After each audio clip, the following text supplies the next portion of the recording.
చెప్పేవా చెవిలోన ఒక మాట, పువ్వులతో తుమ్మెద చెప్పే మాట.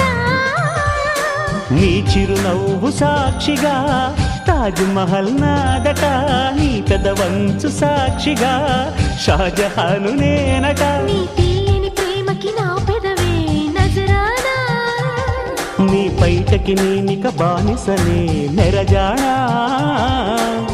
అనంతాల ఆత్మ నీవై చేరుకున్న వేళలో, కోకలు కట్టిన కోయిలా ఓ కమ్మని కౌగిలియవే.